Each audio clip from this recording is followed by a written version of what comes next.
and welcome everyone. My name is Michelle Siegel, and I am the Field Director for Our Place Initiative.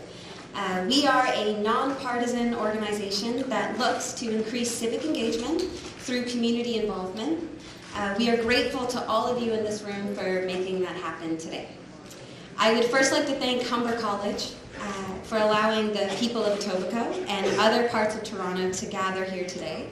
It is fitting that we are gathered here at Humber College, an institution that helps students build their future, as we discuss how the citizens of Toronto will build our future.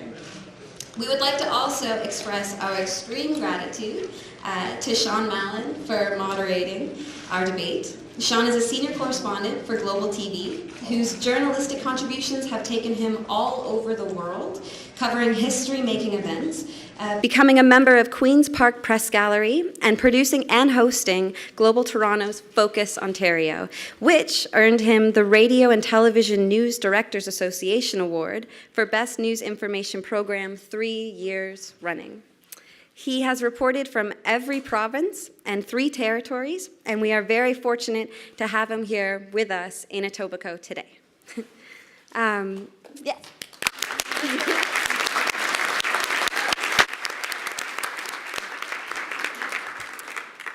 And thank you also to the candidates, who are the reason we are here tonight. These 4 individuals have put themselves forward for the job of mayor because they believe their vision will best equip Toronto to deal with the challenges we face. Those challenges are reflected in the questions each candidate will be asked tonight. All the questions came straight from the residents of Toronto and represent issues and concerns we all share. The biggest thank you, however, goes to all of you in attendance, those watching at home, and those watching this online. It is you who will shape our future. We at Our Place Initiative know that a democracy is only as strong as the level of public participation.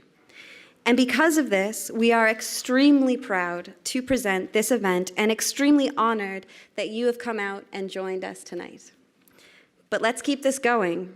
We depend on community participation and support to continue organizing events and sharing the voices of the community. There are sign-up sheets sign-up sheets in the back to stay involved and hear about our upcoming events. Brochures, which I know have a typo, and I'm so sorry. And we have a team of people here who are eager to answer your questions. Thank you very much.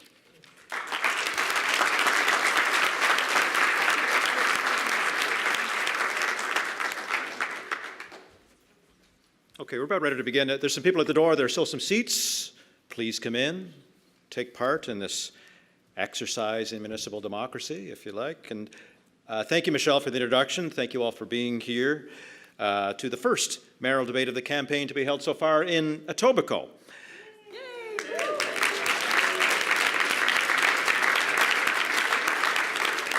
And as you've heard from Michelle, it's sponsored by Our Place Initiative, who I guess we should all be grateful for, given it is a nonprofit that encourages, builds, and facilitates civic engagements, which we could all use a bit more of, and you're all part of the exercise tonight. And to that end, as Michelle indicated, the questions I'll be posing, the line of questioning, all generated via social media.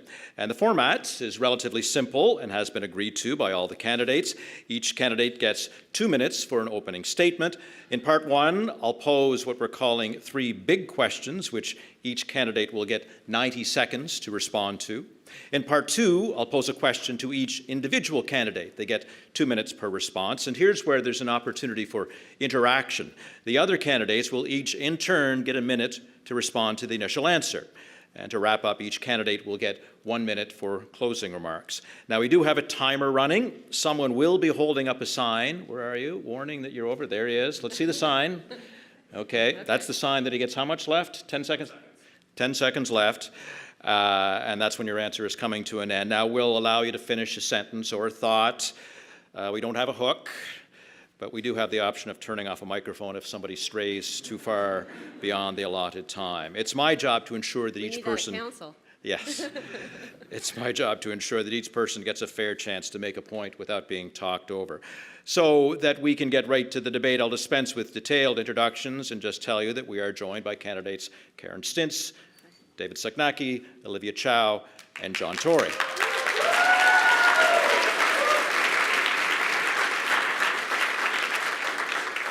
I should tell you that Rob Ford was invited, but his campaign advised that he would not be able to attend for reasons that have been well reported. And that's the end of the Jimmy Fallon routine for tonight. Candidates have drawn lots to determine the speaking order in each segment. We'll be rotating as we go along. I've scribbled them down here, and I hope I'll be able to keep them all in order. So we'll begin with the opening statements, if we're all ready, and 2 minutes, beginning with Karen Stintz. Hi, thank you very much. My name is Karen Stintz, and I'm running for mayor. But tonight I have a question of you. Who here tonight got stuck in traffic? Who got stuck in traffic? Yeah, I see some over here. Yep, I know. And what better way to ruin a good day, right, than to be stuck in traffic? And that's why, as mayor, I'm going to make it my #1 priority to deal with congestion. And public transit is part of congestion, but it's not all. But congestion is broader than just public transit. But a key portion of that is sticking to the plans that we have, to build the plans that are funded and approved, and to deal with congestion. Because congestion takes time away from what you want to do. Congestion takes time away from your family. It makes it harder for employers to locate here, and it impacts your quality of life every day. And that's why it will be my #1 priority as your mayor. Now, you'll hear from the other candidates tonight. You'll hear from Mr. Tory about his priorities, but don't worry, they're going to change next week because John can't make a decision about his priorities until he focus groups them. You might hear a little bit from Olivia about her priorities, but when she makes her priorities, she calls David Miller to find out what she should do next, and that's why she's supporting the LRT line back in Scarborough. But I'm here tonight to tell you that I will fight for you. I'm not going to listen to focus groups. I'm not going to call David Miller. I'm here to listen to you. And what I hear from people every day across this city is that congestion is the #1 priority that is taking away from their quality of life. And so I want to rest assured. I want to give you confidence that I have a plan. I have a plan to get you home sooner. I have a plan to get you to work faster. I have a plan to build transit that is worthy of this city. I have worked for the last 10 years, 11 years on council. I have a proven track record. I can deliver results to you. Thank you. I'm Karen Stintz, and I'm running for mayor.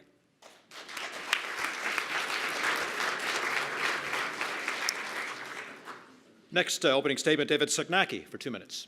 Thank you very much, and thank you very much to Humber College and the organizers tonight. I appreciate it as a candidate to be here. I want to be mayor, not to make excuses, but to make the changes that we need for the city that we love. I want to take my experience as a grandson of immigrants, as somebody who started a business some 30 years ago and built it over these years, as a 3-term councillor and as budget chair, as a chair of a Crown corporation. I want to take all of that experience and build the city that we know and we love and work with council to make it happen. Let me spend a moment and share with you my priorities. I started off at the beginning of my campaign by saying how strongly I supported in Scarborough light rail transit. The purpose of that is to build transit faster, less expensively, and at half the cost and funded. I think that's important here in Etobicoke because it's highly unlikely that although you'll be paying taxes for it, you won't be riding that transit.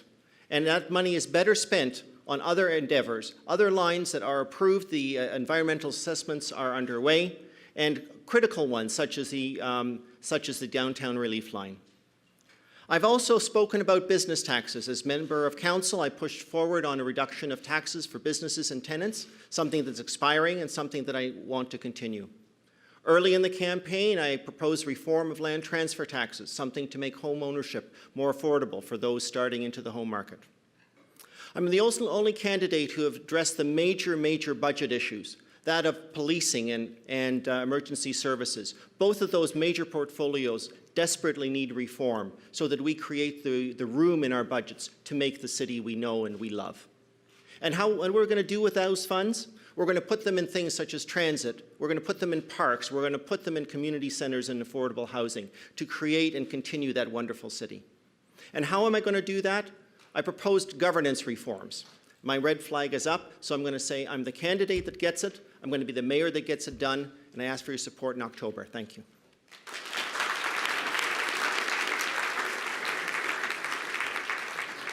Thank you, Mr. Signacki. Next is Olivia Chow. You have 2 minutes.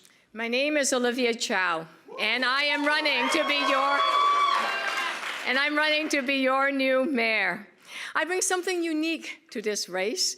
I know what it is like to live in a household where you're worrying about how to pay the bills. I live that life. So do many, many people in this city every day. It was tough. Learning a new language, struggling to find work, struggling to fit in, starting right at the bottom. I also got to know what a wonderful city we have here, which is why I love it so much and why I am so determined to make it even better. I have the experience to do the job. I've sat on city council. I know how to get things done. Unlike my friends in this race, Mr. Tory, who never seems quite sure where he stands on most things, my priorities are clear. I will put children and families at the heart of this city. I will get people moving now, not 20 years from now. I will help create jobs by supporting small businesses and addressing youth unemployment. Elections are about choices. And the choice in this election is about an issue that isn't even present today. It's Rob Ford. He's coming back. And there's only one person that can beat him, and with respect, Mr. Tory, it isn't you. Rob Ford, more of the same? I don't think so. I don't think so. We don't need Rob Ford as mayor, and we don't need Rob Ford's failed policies either. It is time for change. It is time for a new mayor, for a better city. Thank you.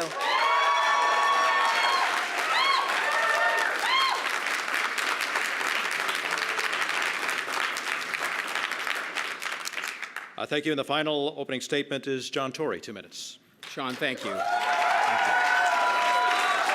I want to say thank you to One Place Initiative. I had the privilege of being one of the founders of and the chair of Civic Action, which is similarly an organization that promotes civic engagement, and I know how important that is to a strong city. And I want to thank my colleagues for flattering me with all the attention they've paid in their opening remarks. I am running because I want this city to be even more livable and affordable and functional than it has been. It's a great city, and I love the city, but I think that we have our work to do. And I would say to you, for beginnings, talking about livable, traffic and transit are key to all three of those. And I have put forward an extensive plan to get traffic moving in the city. You can go see it at johntory.ca. But more recently, I've talked about the Smart Track plan. And the Smart Track plan is so sensible and so smart and so cost-effective and so fast in terms of delivering not just relief on the Yonge Street line, but also delivering transit service to Etobicoke and to Scarborough, parts of this city where we have to deliver transit, not in 17 years. I can't accept the fact that somebody who's born today is going to be graduating from high school when we get some relief. We've got to do it sooner than that for this part of the city and really bring this city together for the first time since it was amalgamated and make sure we pay attention to all parts of this city. Affordable. An affordable city says, as I'm committed to doing, that you keep property taxes at or below the rate of inflation.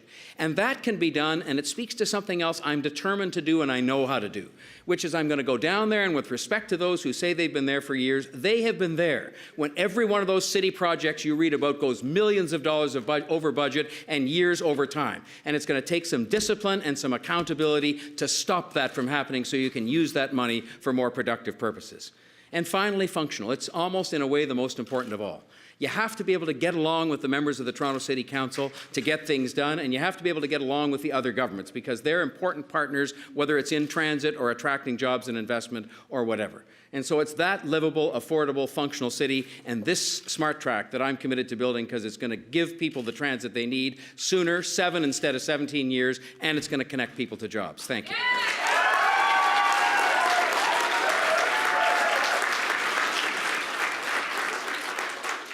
That concludes this section of opening statements. All of you did better than your provincial counterparts last night who couldn't fill their time. You all filled your time, so good for you. So part one, again, this is 3 questions that I'll pose in turn. Each of you answers the same question, and you each get 90 seconds each for this. And this is a question we got via social media from Darlene, and she asks, I would like to know how they plan to address the gridlock in this city. And we begin this portion with David Soknacki, 90 seconds. Thank you very much. Gridlock is transit, gridlock is cycling, gridlock is traffic, gridlock is getting around.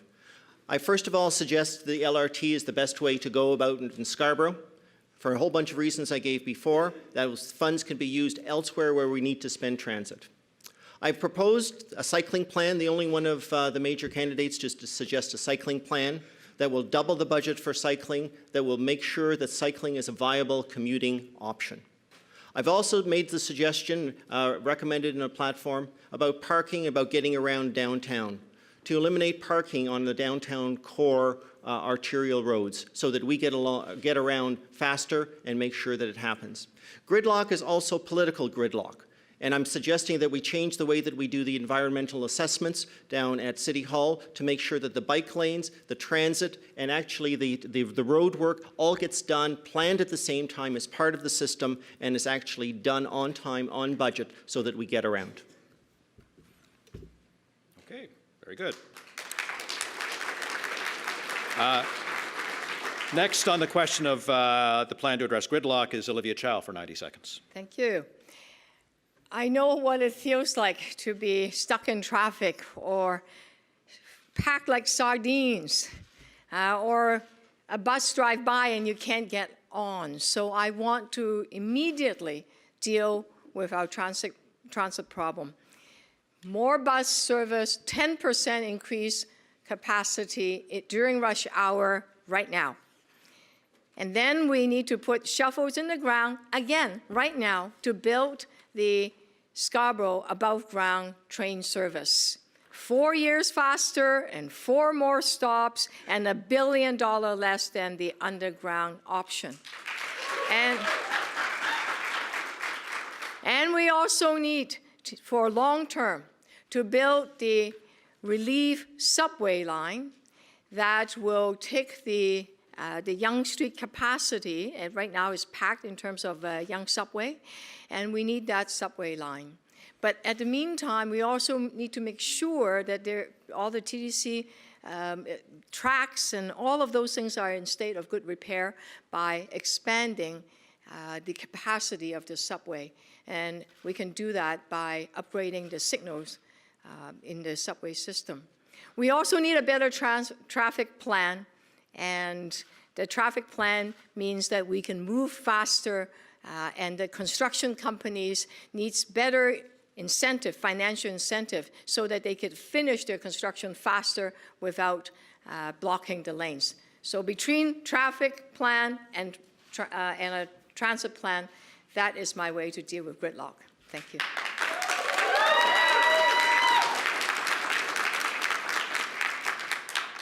John Tory, 90 seconds on gridlock. Sean, thank you. I think as I indicated in my opening statement, I say yes to building transit. We've got to do it, and we've got to do it sooner than later, 7 years, not 17, for the first major project. But in the meantime, we've got to do something about traffic. We've got this great university that you might have heard of that is developing some of the best traffic management technology in the world. And it's being looked at by cities in the United States, and it actually puts software inside the traffic lights and uses real-time information to cause those lights to change when they should change. Guess what that university is called? The University of Toronto. I'd get on with implementing that. I'd get on with putting the GPS technology in the buses they have in Waterloo, Ontario, right now, that helps space the buses out, and that helps them to cope with the traffic. I'd get on with saying, no, we're really going to have zero tolerance on parking on major streets, any kind of major streets during rush hour in particular, because right now people are just viewing the tickets they get as a cost of doing business and inconveniencing thousands of their fellow citizens. I've said in the traffic plan I referred to, you can see at johntory.ca, we'll put in bus queue jumping lanes that allow the buses to discharge and take on people and not block up traffic and not get stuck up in traffic. I've talked, as Ms. Chow has, about using lanes for construction. We have to bring that under control, and as a matter of basic competent management, we have to say that it can't be the case that they're going to close down at one and the same time the Gardiner Expressway and parts of that and the Lakeshore at the same time, and then find out they weren't really talking to each other about this. This is basic good management and basic consideration for the citizens of Toronto, and that's part of my plan.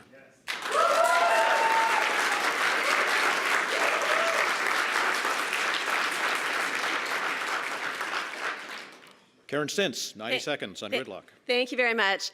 It's actually enjoyable to go last because I get to hear all the other candidates talk about their non-plans. I'm the only candidate that's actually been on council that has a way of solving gridlock. John Tory will talk about his 7-year plan, and Olivia called him, or said he perhaps lacked judgment. I think he's just naive.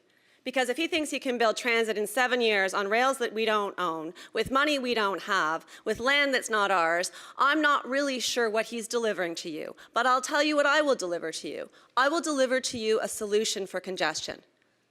And that's by putting in a transportation czar. A transportation czar that doesn't just deal with roads, but also deals with public transit and signals and traffic enforcement and delivery vehicles and parking and making sure that our entire network moves.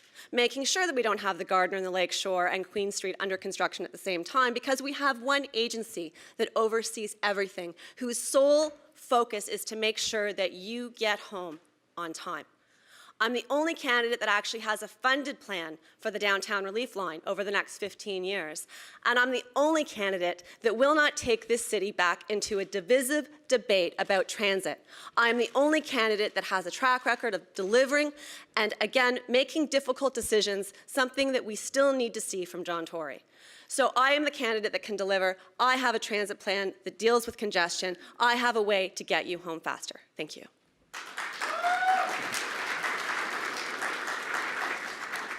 So with that, we'll move to the second question of this section. Again, this is a question that each of the candidates will answer. This is from Asgar, and he asks, residents have been disturbed by the international negative publicity.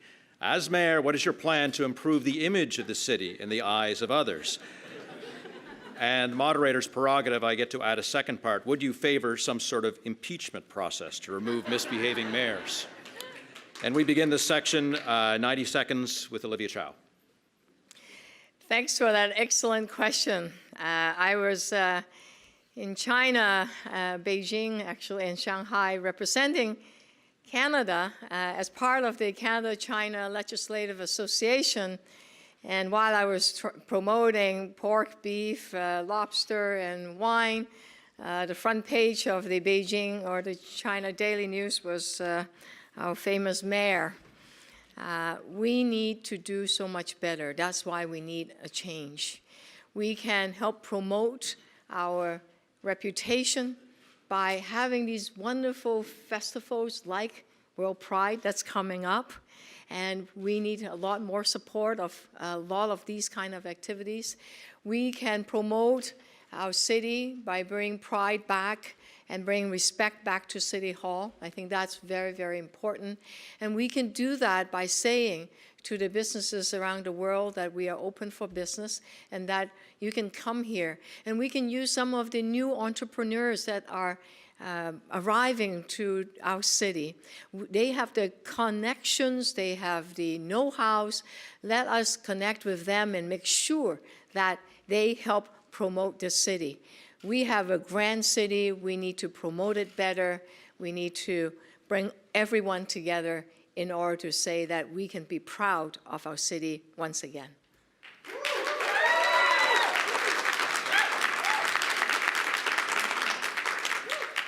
Next is John Tory, the image of the city, and would you favor impeachments? Well, first of all, with respect to the image of the city, you'd like to think it wasn't necessary, but I have felt it necessary to put forward a code of conduct that I would be prepared to abide by. And it starts with pretty fundamental principles you'd normally be talking to your kids about and just thinking that's the way that everybody should live their lives, like respect for the law, show up for work on time, answer the questions of the people you're accountable to, including the media, and things like that. You can see it again at johntory.ca. But I think this is pretty basic stuff, but I just wanted people to know that for myself, I was prepared to abide by that code of conduct every day that I'm the mayor. The second thing is that I think it's all about showing respect for the office that you hold, showing respect for the citizens who put you there, and showing respect for the law. And I think that's pretty basic stuff, too. Even today, we've seen stories about mixing up personal and public and private interests, and that can't be the case. The second thing that I've said, and I've said this in the context of job creation and attracting investment to Toronto, which I think is a hugely important part of the mayor's job, is that I will view myself as the chief salesperson for the job. And I hope that I'll be a good salesperson in that both I'll behave properly, but also I can go out and sell the good parts of the city, because there are so many. And we have to build the transit and do the kinds of things to make the city better, but there's a lot to sell right now, and we need those people to come here and invest and create jobs for our kids and for ourselves. We need to have that done. I'll probably, frankly, be judged too boring to be on the Jimmy Kimmel Show. That's okay. I will go on.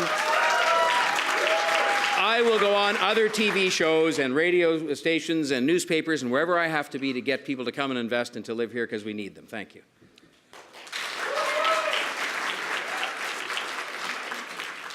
Next to Karen Stintz, image of the city and impeachment. Thank you. A campaign is a fabulous thing because I get to go around the city and I get to meet really interesting people. And there was one day I was talking with a woman about my campaign, and we were at a restaurant. When I left the restaurant, the waiter came up to me and he said, "Are you Karen Stintz?" And I said, "Yeah, I am." I wasn't even wearing my button. I said, "Yeah, I am Karen." And he said, "I want to shake your hand, because every time I see you on TV, I am proud." Rob Ford has not taken the pride away from this city. We don't have to worry about that. We are a proud city. And in terms of impeachment, you know what impeachment day is? October 27th. So if you don't think your vote counts, it doesn't. And I'm here to tell you that it does. And that you need to go out on October 27th and you need to vote for the person that you believe is the best mayor for this incredible city that we all share. Rob Ford is not that mayor. And I'm running for mayor because I believe we need someone who can make decisions, improve the quality of life in this city, and tackle congestion. Thank you.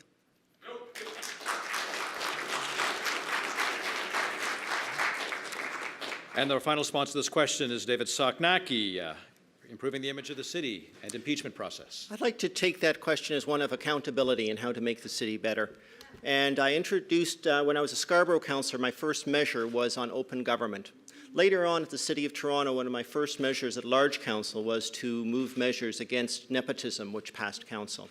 What I've done on the day that I registered for this position, this great position of mayor, is to put through a number of measures on accountability, first and foremost in the mayor's office, to include the basic measures, such as if you show up for work, you have to post your calendar. If you don't show up for work, post where you've been.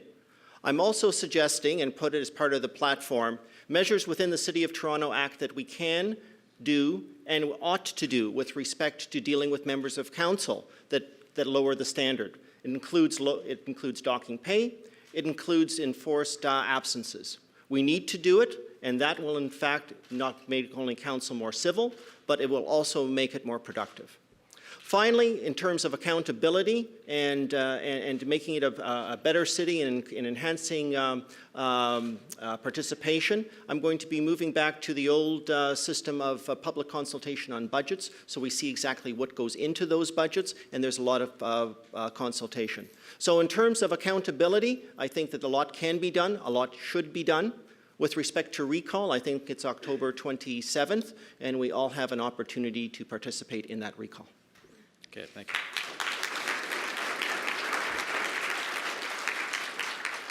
The third and final question in this section comes from Russell, who asks, with spending scandal after spending scandal, what are the candidates' plan to provide better transparency on tax dollar expenditures? 90 seconds each, beginning with John Tory. Well, the first thing we have to do is actually follow the rules that are there. And Rob Ford said, and I think he followed through a bit on putting some rules in place that were designed to make sure there were fewer and fewer things that weren't subject to being publicly disclosed. My basic going-in view is that aside from personnel matters and extremely sensitive commercial negotiations, everything should be made public that in any way involves any public money whatsoever. Put it all out there.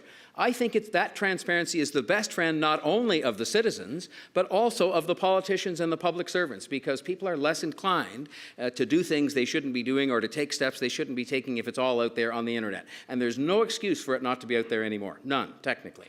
Secondly, I think leadership starts at the top. I can say I'm the only candidate here that's run a large, complex organization involving thousands of people and billions of dollars. And at the end of the day, when I had people in, and I did have them in on big multi-hundred-million-dollar projects I was responsible for, and had them in every week to say, is it on time and is it on budget, and if not, why not, I can assure you that influenced a lot of the behavior that went on the team that I was responsible for. It's simply not acceptable. It's not explainable why every single project, almost without exception at the City Hall, goes way over budget and way over time, as I said earlier on. But I think it starts with something as simple as to sort of ensure complete transparency, ensure there are consequences for not following the rules. And you see all these excuses, nobody told me, I didn't ask, they let these contracts and nobody signed. And I'm saying that's got to be brought to an end. That's about the accountability David was just talking about and making it happen.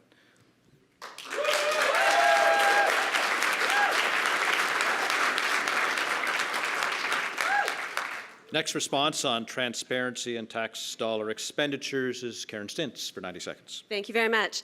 I know John Tory likes to talk about the fact that he was a CEO and that he was managing a big company, but you know what he wasn't? He was never at the city. He didn't manage the TTC. I did. He didn't outsource garbage contracts. I did. He didn't negotiate fair and balanced labor agreements. I did. And Rob will take credit for some of that, and as he should, because the first 2 years of his mandate, he did some very good things. They fell off the rails a little bit, I think it's fair to say. But those first 2 years, he was very committed to protecting taxpayers' dollars, and I supported him in those decisions. And not only did I support them, I did them at the TTC. And I'm the only candidate here today that can tell you how it's done, because I'm the only one who has done it. And John will talk about the projects that went over, but he doesn't know because he wasn't there. And I can tell you at the TTC, we took a lot of measures to address the reputational harm that we suffered because projects were going over. And I can give you confidence that that is no longer the case. And the reasons that we have some of the problems we have are because we don't have a mayor, because we haven't had a mayor in 2 years. I want to be your mayor because I have a track record of saving tax dollars. I have supported initiatives that made sense for the public, and I have supported initiatives that have cleaned up the government. And I've done that in the past, and I want to continue to do it in the future. Thank you.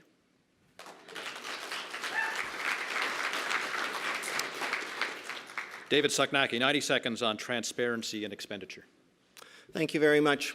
One of the reasons I was called in as budget chair in David Miller's first administration, an administration and budgets of which I am proud, I want to say, is because I was able to speak with members of both sides of the chamber, to bring them together, to consult, and to consult with the public. It's something, as I said in an earlier statement, that I'm going to continue as mayor to make sure that there's significant public participation, significant and timely public participation in our budgets. But more importantly, in looking at the future, I've spent a lot of time working on open data, going to open data conferences and looking at the state of what we're doing in the city. That is where the accountability is in the future. It's all of us on smartphones being able to determine where our money is spent, how our money is spent, if we want to, and have activists slice and dice it to not only make ourselves responsible as a city, but also to take a look and see what management in our great city is doing. It's something that I'm going to do as well in our management contracts, to include open data to make sure that that information is visible, not only to us as councillors and mayor on the chair of making sure that management does that, but also that you as a public understand how we're doing in terms of a city. That data is there, it can be accessed, it can be used, it's important we do so, and it's something that I'm going to be moving forward with as mayor.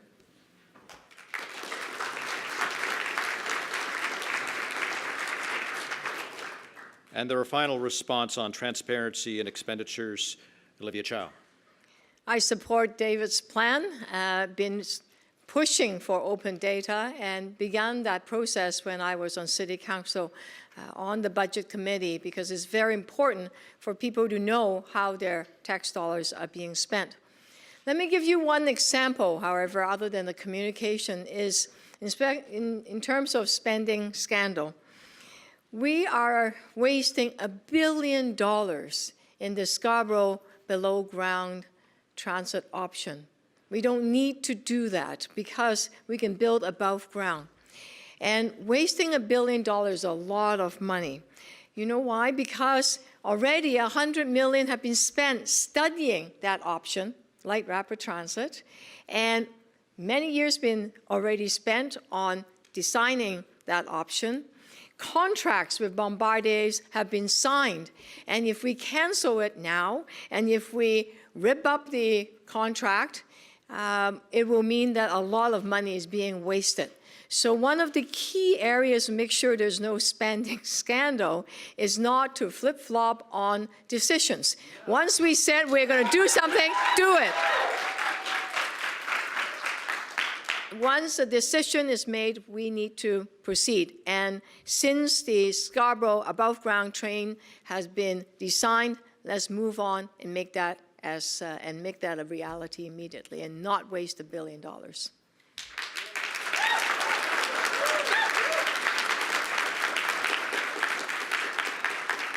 So that concludes part one. Part two, I'll review this again. This is a section where I'll pose a question to each candidate. He or she will get 2 minutes per answer, and then in turn, each of the other candidates will get a 1-minute rebuttal, and during that time period, there can be some civilized conversation. So for question number one, it'll be to you, Karen Stintz, and it comes from Daniela. And she asks, because of the flood of last summer and the ice storm in the winter, I now live in a high-risk area and my insurance is through the roof. What are the candidates proposing as a follow-up and to better prepare communities for new extreme weather patterns? 2 minutes. Oh, thank you for that question. We have recognized as a city that we need to invest in our infrastructure. And we've talked a lot about transit infrastructure, but there's also the need to invest in hydro, to invest in roads and water and sewer. And so we do have a plan in place at the city right now.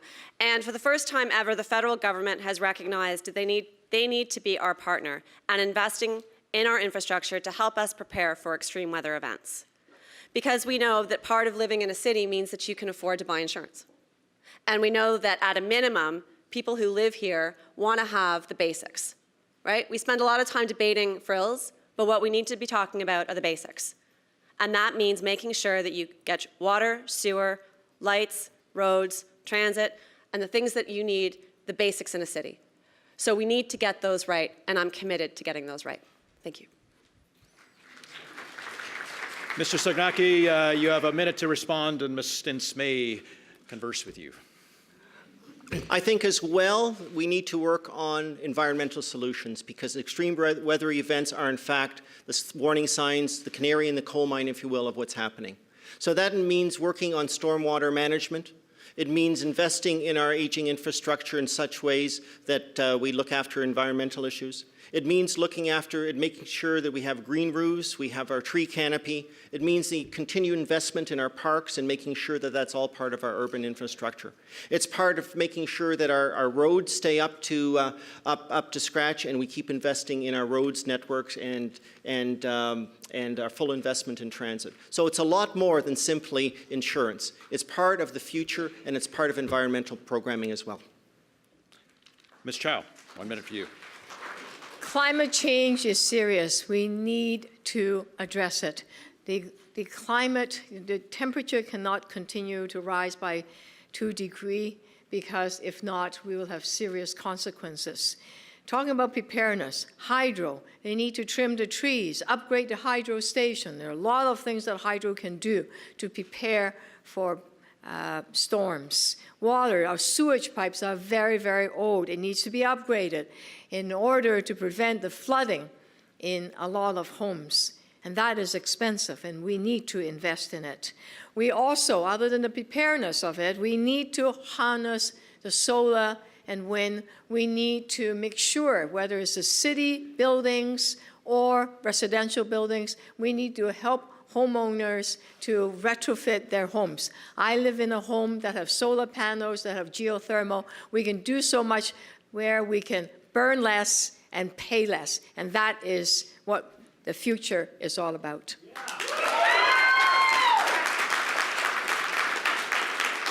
And the final response on the question, Mr. Tory.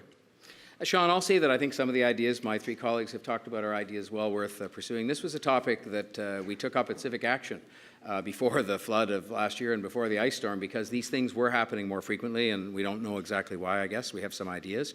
One of the things I think that happens a lot of the time is when you have hydro do a report on the postmortem after the ice storm and, you know, how we could do better next time at getting power restored and so on, we never hear about the report. We never hear what they found out about why it took as long as it did. And I'm sure there are some answers that have to do with Mother Nature and that you can't control, but there are, I'm sure, other answers that have to do with things we could do better. David Soknacki mentioned the tree canopy. I have suggested a substantial additional investment in restoring, simply to restore our tree canopy to where it was a couple of years ago, not just because it's part of a greener city and it's good for the environment, not just because it's good for shade and keeping energy bills down, but because it too is a fundamental part of controlling the effects of floods and sudden flash storms. So those are the kinds of things I think we have to do, starting though with learning lessons from the past. Right.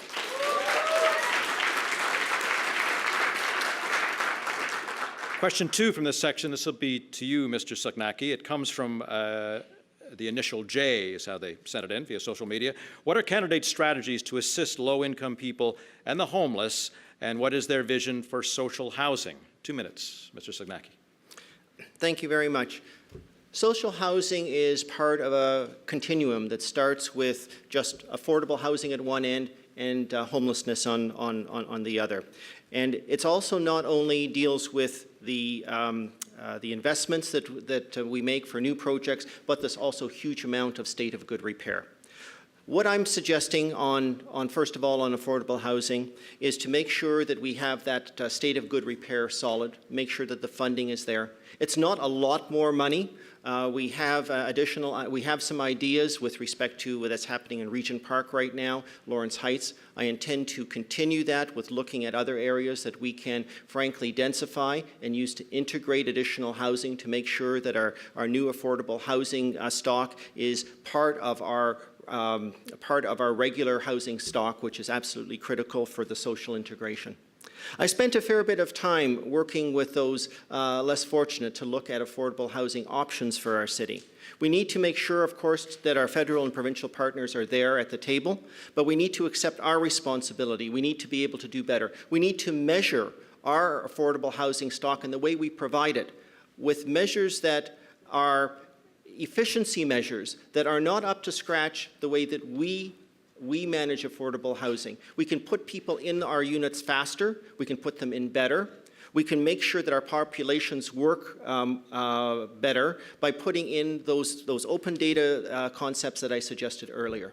So in all, there's lots of ideas that are there that are our responsibility that we can do, both in terms of integrating housing, in terms of making sure that we look after those less fortunate, and also in new projects. And the first 1-minute response goes to Olivia Chow. I know how tough it is to make ends meet. I lived it. So we need to renovate and renew the existing social housing. And when I was on the board of the Toronto Community Housing Corporation, we started the revitalization of Donmount and then later on Regent Park. And by doing that, we could also create jobs for young people, local young people, by asking the company to sign community benefits agreements. And when we revitalize Regent Park, 500 jobs are created. We need to do that across the city, creating 5,000 jobs, training young people, giving them a job, giving them hope. Secondly, yes, that is important. Hope is important. And we also need to talk to our premier, whoever he or she may be, to say that you downloaded social housing to the City of Toronto. We need to have a long-term agreement to maintain and revitalize these housing, and we need to build many, many more new ones.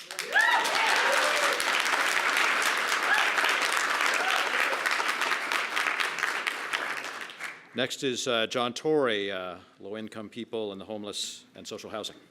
Well, Sean, starting with the housing, there's two things that I think are quite self-evident. First, it's only going to be resolved through partnerships, and Olivia Chow's absolutely right. If the senior levels of government, federal and provincial, are not in the housing business and are leaving the city to fend for itself, we're going to have a hard time doing what we have to do. And that's both building new supply, but it's also keeping up the current supply. And the second point is that it absolutely doesn't make any sense. And I think if any of you hadn't had the opportunity, I'll bet the four of us have all had, to be in Toronto community housing buildings and see the conditions of those buildings which we own and which we provide for the use of those who are less advantaged, you would say it's unacceptable. And I wonder how it is that the people who have been there for the last number of years have simply let the backlog of unrepaired buildings mount and mount and mount. So it's now up to, I think, 750, or they even say it's approaching $1 billion. How can that be? What would happen if you did that with your own house?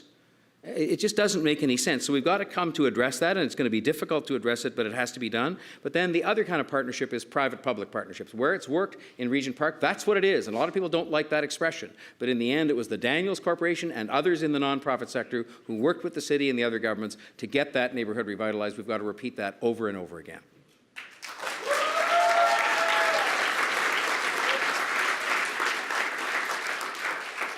Okay, the third question in this section, this will be to Ms. Chow. Sorry, I don't think I had a chance to reply. I'm sorry. That's okay. I'm sorry, I crossed out your name. Name is Karen Stintz, STINTZ, October no one's gonna 27th. Don't you tweet forget that it. little error there.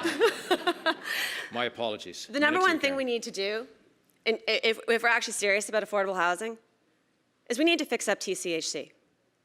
Because there is nothing in the city that undermines affordable housing more than the ongoing, constant scandals that we hear day after day out of TCHC.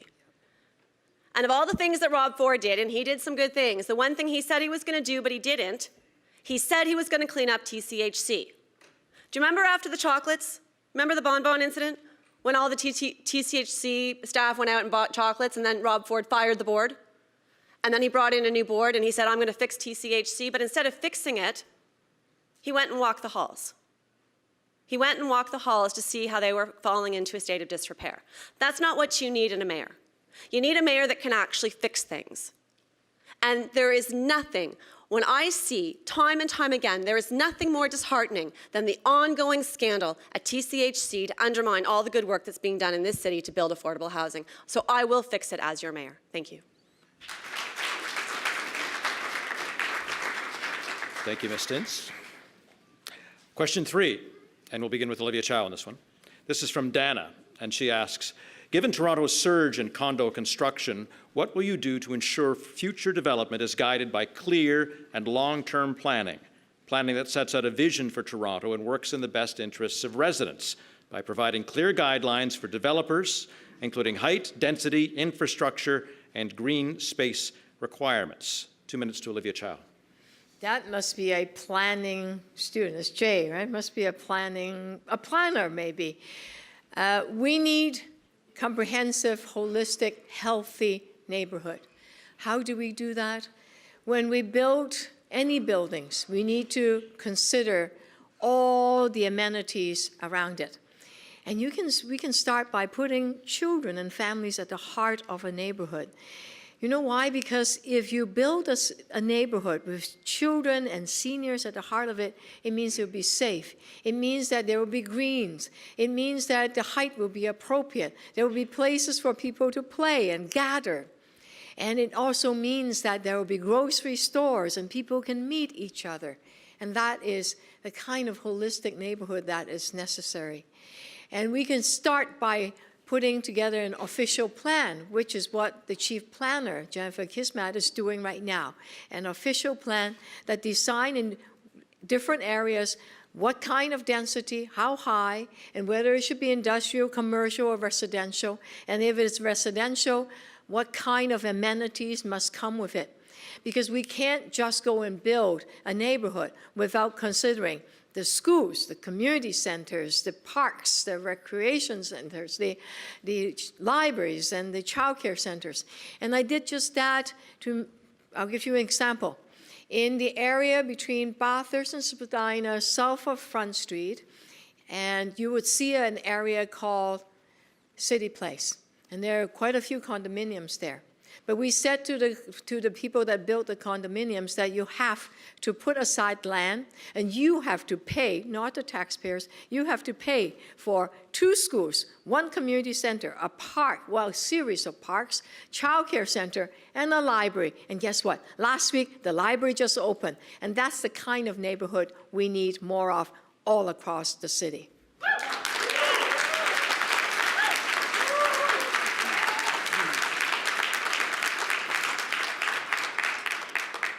First response is John Tory. You have a minute. Well, Sean, the first thing I would say is that we have to catch up, because, and this is one of the areas where I can say, well, actually, I wasn't there. But at the end of the day, there are some success stories, but there are a lot of other stories where development of all kinds seems to have gone in without people asking the questions, or even more importantly than asking the questions, acting on the answers. What do we need to do about schools and parks and community facilities and roads and even things like hydro? I mean, our hydro fell way behind in terms of its ability to service the buildings we allowed to be built. How can that happen?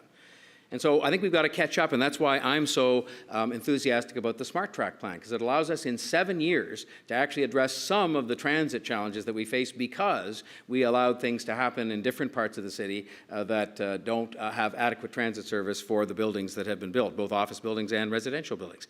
And then the second thing, there's been talk of the official plan.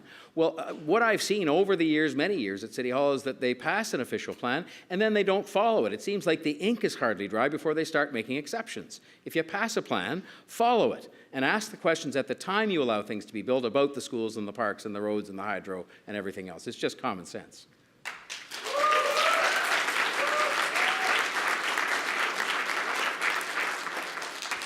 Ms. Stintz, you're next. Thank you.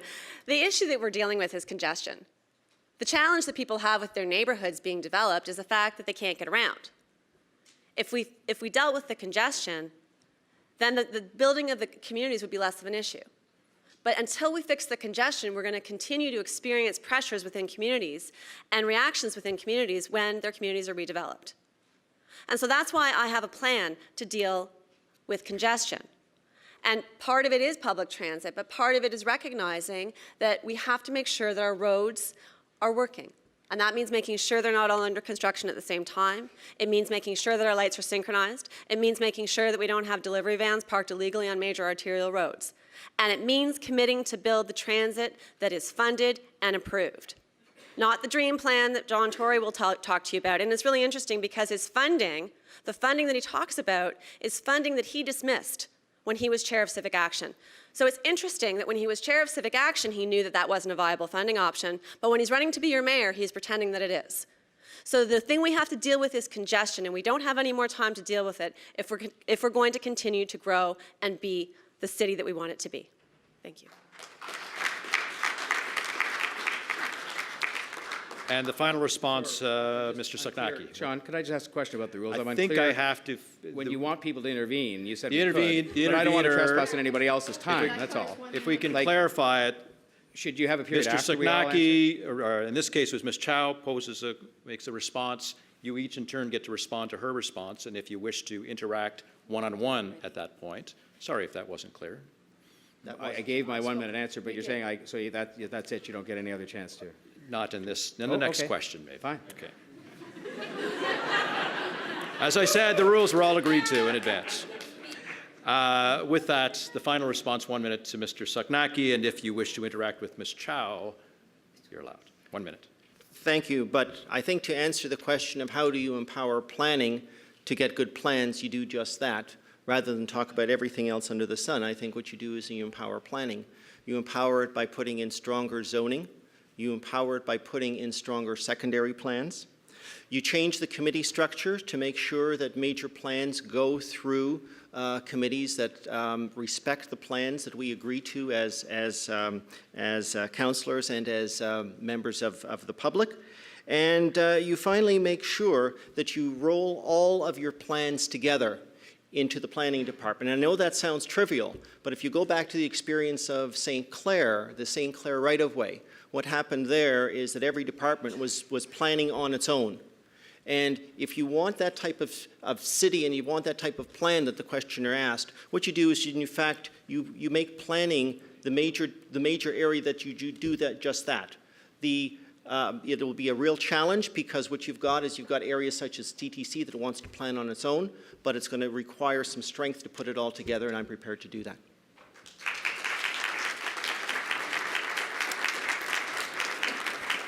Thank you, Mr. Signacki. And the final question in this section, it'll be to Mr. Tory. And this is submitted by Manny, who asks, over the weekend there was an oil spill from an oil pipeline that crosses the Humber River. I understand there are plans to expand the Line 9 pipeline that runs through Toronto. Many residents are concerned about the potentially devastating health, environmental, and other risks associated with a spill in oil pipelines. What is your position on how these projects should be handled? So it's 2 minutes to Mr. Tory, and then each in turn after that. Mr. Tory. Well, I try to take a balanced view on these things and be honest about it, which is to say, first of all, the answer to the question is very carefully in terms of how you manage these projects. But I will not stand up and just say, well, we're not going to have this and we're not going to have that, because I don't think we can have it both ways. I confronted a lot of these issues over the years that I've been, happy enough to be involved in politics, and for that matter in volunteer life, in civic action, where we want to have the supply of oil to run our cars and to do this and to do that. We want to have various things, and yet we're then, going to just stand up and say absolutely not to just about any route. I mean, you could name any route you want for that particular pipeline, and I'm not familiar with all the details of it, but I've certainly read a lot about it, as all of us have in this room. But at the end of the day, I would just say, look, I think that we have a very extensive environmental assessment process, which should be used and followed as it is required to be by law, and that we should make sure that we rely on all the expert evidence that we can to make sure that the maximum safety concerns are taken into account in deciding on the routing of that pipeline. But the notion of just saying we're just not going to have it, I think would require us to rethink a lot of things which we seem unprepared to do. And so I just think we have to be honest about this and say the answer to your question is very carefully, very diligently, using the advice of people who know best what the safety concerns are and how best to address them, but not to just stand up and say we're just not going to have pipelines and we're not going to have this and we're not going to have that, when that, frankly, I think is a dishonest approach and is an approach in which we're fooling ourselves.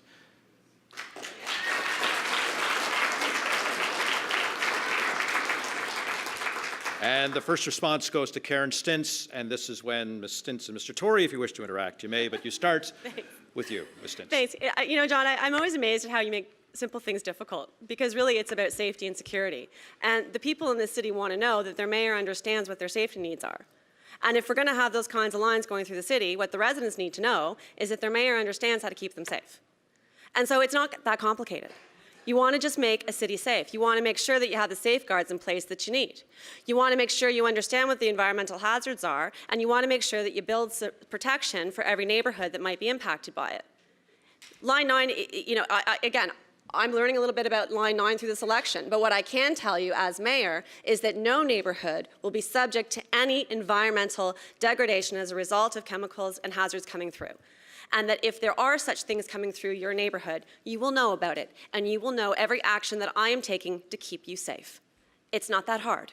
The job of the mayor is to make sure that we have a safe city, and that we do what we need to do to make sure that our neighborhoods are safe and protected. Thank you. Next response is Mr. Signacki. Thank you very much. I think to put this in context, we have to realize that the reason it's going in pipelines is not only because of the volume, because it's also safer than trucks and it's safer than rail, as the disasters of last summer of Lac Megantic have shown. Yet we can make it safer, and I think that that's what people are asking for the mayor to do, and that's what I will do as a mayor. So we have every right to know what's in the pipelines, as is what's in our trucks and what's in our rail cars. We have every right to make that information available to the public and to address both the federal and provincial governments to make sure that our standards are the safest that there are in the country. Thank you.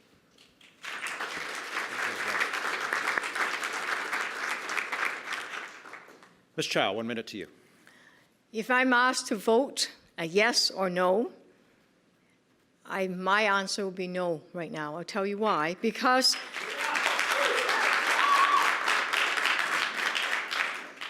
The Conservative government has gutted the environmental assessment process.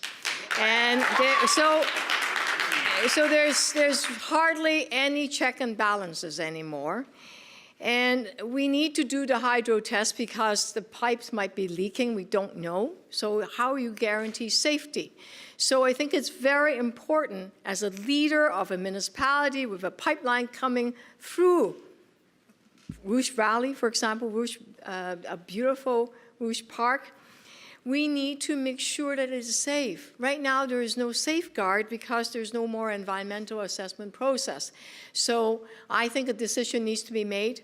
And if it is now, my position is that I do not support Line 9.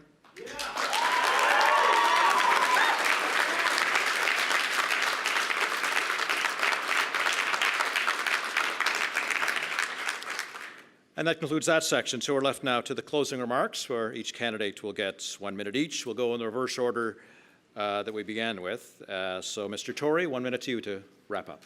Well, I've talked, and thank you, Sean, for a job well done, and thank you, ladies and gentlemen. I've talked about a livable, affordable, and functional city. Livable, get going on building transit, and that means get going on something that can produce real results in 7 years for people in all parts of the city and provide relief on the Yonge Street subway line, and that's the Smart Track. And I would add to that express buses, and I would add to that the traffic congestion relief plan that I've referred to, several elements of, and that are on my website. Secondly, affordable city, keep taxes down. A commitment to keep tax increases, property tax increases at or below the rate of inflation. Stop the waste merry-go-round that's gone on, and attract jobs that are going to be careers for the young people and other people who come to this city. And finally, functional. Governments working together to get results, actually getting transit built, actually having plans on things like resilience in the face of changing weather, the council working better together. And I'll say with respect, you can't have it both ways. You can't say you've been down there at the City Hall for years and years and years and then talk about how you have all the solutions to all the problems. Where were you to get these things done when it came time to deal with them over the last many number of years? So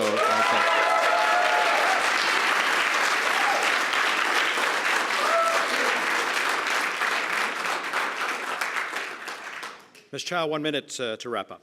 Thank you for being here tonight. Our city needs a new mayor.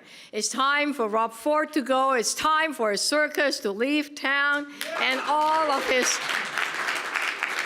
including his failed ideas. They need to go too. I have the experience to be your new mayor. I know what it's like to struggle. I have the on-the-job experience. I've been on city council. I've written budgets, worked with people from all points of views to get things done.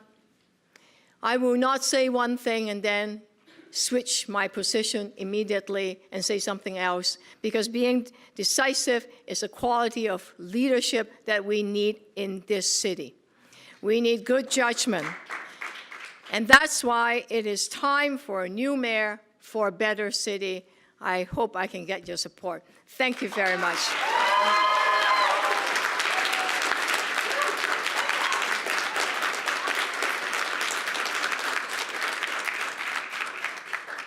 Mr. Sognacki, your closing remarks. Thank you very much.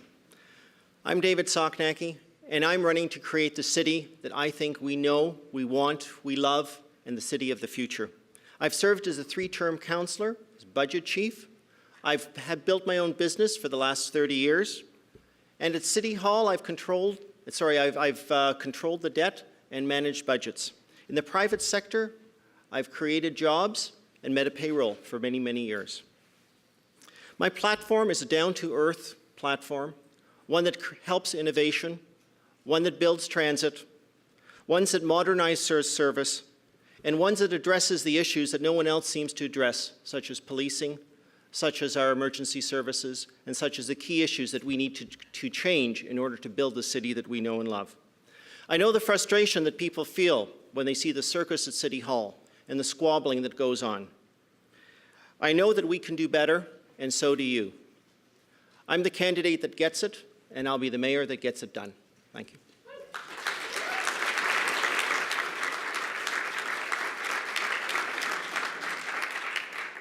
And the final closing statement to Karen Stintz. You have a minute. Thank you very much. It was a pleasure to be here tonight to talk about the issues that matter to you. And when I go across the city, I hear that the #1 issue that people face is congestion. And congestion is about public transit, but congestion is also about getting the roads moving, getting people home sooner, getting them home to their families, doing the things that they want to do. And unlike Olivia, I don't actually think that Rob had failed policies. I don't think outsourcing garbage was a failure. I don't think balanced labor contracts were a failure. I don't think tightening our belt was a failure. I think it was something that needed to get done. And I say that because I was there during the Miller years. Do you remember that garbage strike? I remember the garbage strike. And that's when the city let you down. Let you down. And I'm not going to let you down. So unlike Olivia, I don't think all of Rob's policies were bad. And unlike John, I actually can make a decision and can get it done because I've been doing it for 11 years. And I find it fascinating that Olivia thinks she's the only one that can beat Rob Ford. I already have. Vote Karen Stintz, October 27th, if you want change. Thank you very much.